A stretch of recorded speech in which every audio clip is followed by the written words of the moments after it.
Hey guys, JJ back here. This time I want to give you some final tidbits or tips, late minute tips for betting this tournament for the next few days. This video won't be too much bracket related. It'll probably be a short one, but I just want to make sure you guys have your head on straight. You're not going to end up with your balls in a vice, and just making sure that you're legitimately enjoying the tournament and not looking at it as a way to truly make money. Because keep in mind, those tall buildings were built in Vegas because people lose money specifically this time of year. And I think for whatever reason, the perception, regardless of how much money people have lost during this tournament over the course of their years, they seem to always forget that, and seem to give out the same type of advice, same type of recommendations, which are always more or less not plus EV. And ultimately we are an honest channel here, and I want to make sure everybody's heads on straight. And this is a big day, and the next few days are big days for Vegas, and a lot of people are going to be making sports bets that typically do not. The people that are might be betting more than they usually do. So I want to make sure that everybody's on the right track. And again, these are just going to be some of my final thoughts. Before I dive in, I'm going to talk about some maybe sharp versus square money, and maybe some underdogs that are getting a little too much love, favorites that aren't getting enough, all that jazz. You guys need to be betting at BetDSI. They gave me a very good promo code. I was trying to get you guys a good one because I know a lot of you guys bet offshore.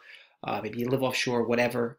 And BetDSI is offering a 100% match up to $1,000. Promo code JJ.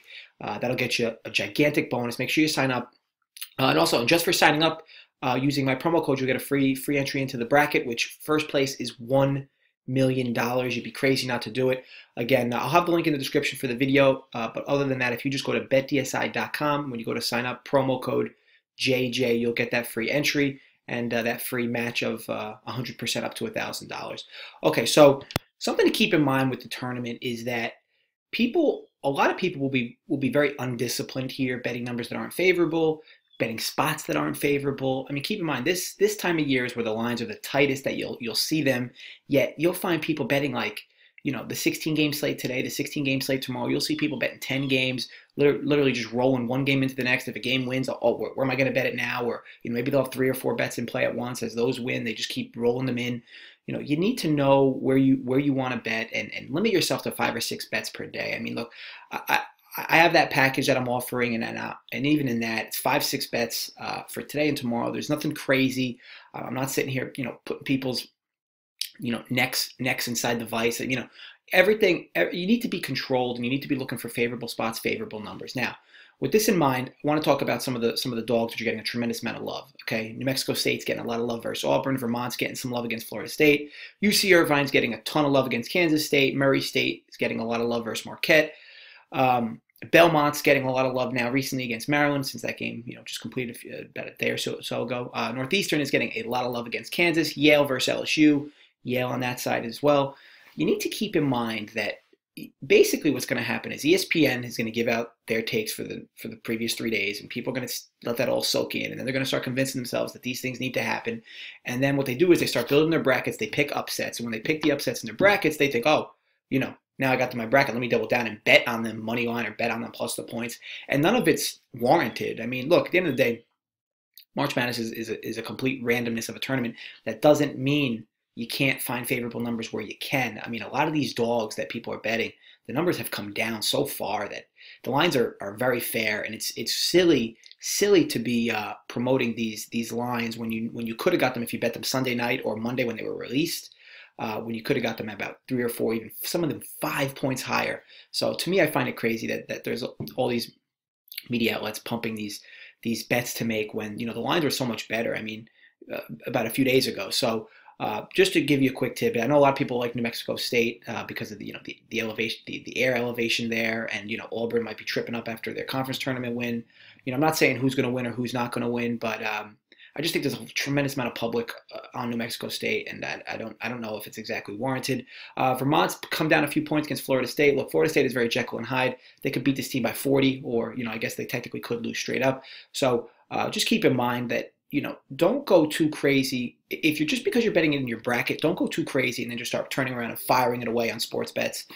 Just be careful is my big thing. UC Irvine obviously getting a lot of love. No Dean Wade for Kansas State. That line's down to 4.5. You might even see that drop to 4 before it goes off, but I do believe some Kansas State late money is going to come in there. But again, another one of those games where, look, Kansas State is so disciplined defensively. UCF doesn't really play anybody. It's tough to warrant, people betting on these teams and like betting them like with like surefire confidence. I'm not saying that this team won't win or will win, whatever, but just be careful and do your own due diligent research when you're taking these games. Don't just sit next to the water cooler listening to people talk about the game and then, or go to ESPN or go to, CBS Sports or Fox Sports or wherever, hear the media talking about it. Maybe some guys you follow in the media talking about all the numbers and aspects. Look, I'm a numbers guy, and I can tell you firsthand, the numbers don't really matter this time of year. They just don't. I mean, you can find yourself favorable numbers specifically, but if you're talking like who's going to win, who's going to lose, throw numbers out of it. Numbers don't mean anything this time of year. This is the craziest time of year for arguably in all of sports. It's called March Madness for a reason, folks. Okay, so Murray State versus Marquette. Murray State's getting a ton of love. Obviously, one of the best players in the country, potential lottery pick from Murray State, and Marquette's got Frank Howard as well on their side. So, excuse me, Marcus Howard. Frank Howard's the kid that got suspended from Syracuse for the Baylor game. But anyway, again, another team getting a ton of love, and that Marquette line just keeps coming down. And at the end of the day, Marquette's a better team. I don't know who specifically is going to win that game, but at the end of the day, you need to take the numbers and use them to your advantage. And I don't think people are in this tournament because a lot of public money is moving a lot of these lines from underdogs. A lot of lines are moving against favorites specifically for the games I'm referencing here. So just be careful. Be careful. Don't just, and I can't stress this enough, don't just because you're picking in your bracket and everybody's telling you, pick this team to upset them, doesn't mean it warrants you actually betting on them. So just be careful. The other two, or the last two I'm going to reference here, you got Yale going up against LSU. Keep in mind, I know Yale's getting a lot of love. Yale's a great team. They play in the Ivy League, though. That's basically like playing in a rec league. So they don't really play anybody. And they're going to be wildly surprised at how many scores LSU has. I think for me, being somebody who's watched a decent amount of LSU games, this team just has scores everywhere and good scores. And obviously, they got the good big guy down low, Naz Reid. So I think that ultimately, Yale could of course win, but I mean, Yale's going to give up a ton of points to LSU here, so they'd have to really be on their game to win. And I just think it's another one of those spots where it's like the public is just so overly on one team, and you got to start thinking about where you're going to be diverse, not even just from a sports betting perspective, but from a bracket perspective. If everybody's picking the same team to upset, be careful, because there's not much as far as game theory goes. There's not much that's going to leverage you if they even if they in fact do, So pick your spots and always try to be different, especially in this tournament. Last but not least is going to be Northeastern versus Kansas. Now, Northeastern is getting a ton of love. And look, arguably so, this team pound for pound is the best offense, believe it or not, in college basketball. This team just has scores everywhere. They do it inside, they do it outside. This team is going to have a tremendous issue on the offensive glass and defensive glass against Kansas here, though. Kansas is just so much bigger than this team inside. So it's really tough to say. Look, if Northeastern's hitting their shots, of course, I guess they could hang with Kansas and win. But if they're not, this game could get ugly very quickly. Now, I know Kansas is a young team, but from a talent perspective, you're looking at 4- and 5-star recruits versus 3- and 4-star recruits. This team is just going to be completely outmatched. But again, Northeastern just has a ton of scores and could definitely keep this alive. But I saw somewhere the other day that Vegas is going to need Kansas bad. I don't really believe that, but I do believe that. I do believe there's going to be a lot of late Kansas money. So if you were to bet Northeastern, make sure you get a better number by waiting close to tip-off. You're going to get all that blue blood Kansas money late. So ultimately, the long short here is just keep your bets trimmed to about 5 to 6 per day. And even once you get to the round of 32, keep that trimmed to about 3 to 4 a day. Do not lose your shirt during this tournament. A lot of people do, and they do it for unjustified reasons.